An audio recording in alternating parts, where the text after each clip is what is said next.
அன்பார்ந்தவர்களே, நம் அனைவரின் மீதும் இறைவனின் சாந்தியும் சமாதானமும் பற்றா கருணையும் என்றென்றும் நின்று நிலவட்டுமாக. அன்பார்ந்தவர்களே, நேற்று தினம் பாத்தீங்கன்னா கேரளாவுடைய அரசாங்கத்தை சேர்ந்த சிஎம் முதலமைச்சர் பாத்தீங்கன்னா இந்திய அரசாங்கத்துக்கு ஒரு வேண்டுகோள் வைக்கிறாங்க.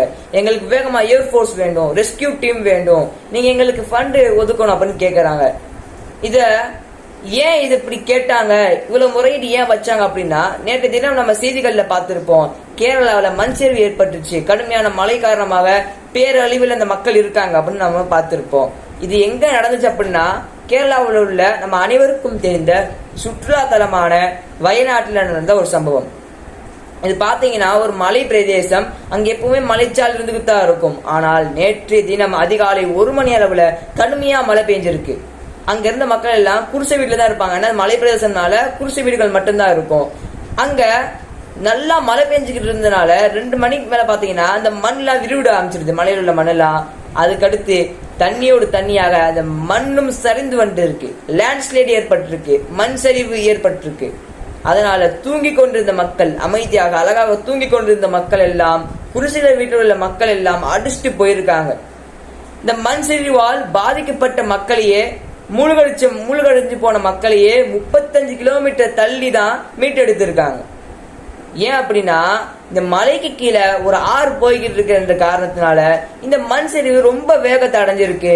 இதை 35 கிலோமீட்டர் தண்டி தான் மீட்டிருக்காங்க அப்படின்னா நீங்க சிந்திச்சு பார்க்கணும், அந்த மக்கள் அந்த 35 கிலோமீட்டர் எப்படி அடிச்சுட்டு வந்திருப்பாங்க, எவ்வளவு கஷ்டப்பட்டிருக்காங்க நம்ம பார்க்கணும்.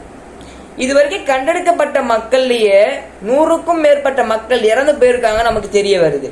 ஆனால் கண்டெடுக்க முடியாமல் மீட்க முடியாமல் இன்னும் பல மக்கள் இருந்துகிட்டு தான் இருக்காங்க. அவங்கள அதிகமா வேகமா மீட்டெடுக்கணும் அப்படின்னு நம்ம இறைவனிடம் அதிகமாக பிரார்த்தித்துக் கொள்வோம். ஏனென்றால் ஒரு ஊருக்கும் இன்னொரு ஊருக்கும் இருக்கக்கூடிய பிரிட்ஜே இந்த மண் சரிவால அடிச்சுட்டு போயிருக்கு, உடஞ்சிருக்கு என்பது நமக்கு தெரிய வருது. எனவே அந்த பிரிட்ஜுக்கு அந்த பக்கம் பாடுபட்டு கொண்டிருக்கக்கூடிய மக்கள் பாதுகாப்பாக இருக்கணும், அவங்களை வேகமா ரெஸ்கியூ டீம் மீட் எடுக்கணும் என்பதை நாம் அல்லாஹ்விடம் அதிகமாக பிரார்த்திக்க வேண்டும். ஏனென்றால் அன்பார்ந்தவர்களே, அவங்களுக்கு இன்னைக்கு நடந்திருக்க கொடுமை நாளைக்கு நமக்கு நடக்காது என்று சொல்வதற்கு நம்மால் முடியாது. ஏனென்றால் எது நடக்கும் எது நடக்காது என்று அல்லாஹ்வுக்கு மட்டுமே தெரியும். எனவே நாம் அல்லாஹ்விடம் இன்றைக்கு அவர்களுக்காக பிரார்த்தித்தால்தான் அல்லாஹ் நாளைக்கு நமக்கு கஷ்டத்தை தரும் பொழுது இவன் அவங்களுக்காக பிரார்த்தித்தானே என்று சொல்லி நமக்கு அல்லாஹ் கொஞ்சமாக கஷ்டத்தை தருவான், இல்ல கஷ்டத்தை கூட தராமல் இருக்கலாம். எனவே அன்பார்ந்தவர்களே, நாம் அதிகம் நம்முடைய சகோதர சகோதரிகளான கேரளா மக்களுக்கு அதிகமாக பிரார்த்திக்க வேண்டும். இந்த சூழ்நிலையிலிருந்து, இந்த பேரழிவிலிருந்து அவங்க வேகமா மீண்டு வரணும் என்பதை நாம் அதிகமாக கேட்டுக்கொள்ள வேண்டும். இந்த சம்பவத்திற்காக நம்முடைய முதலமைச்சர், தமிழ்நாட்டில் உள்ள முதலமைச்சர் மு.க. ஸ்டாலின் அவங்க கேரளா அரசாங்கத்துக்கு நாங்க உங்களுக்கு 5 கோடி ஒதுக்குறோம், நிதி நாங்க தரோம் அப்படின்னு சொல்லிட்டு தமிழ்நாட்டை சேர்ந்த முதலமைச்சர் மு.க. ஸ்டாலின் அவங்க 5 கோடி தந்துடுறாங்க. மேலும் ரெஸ்கியூ டீம் தமிழ்நாட்டில இருந்து அமைச்சிருக்காங்க.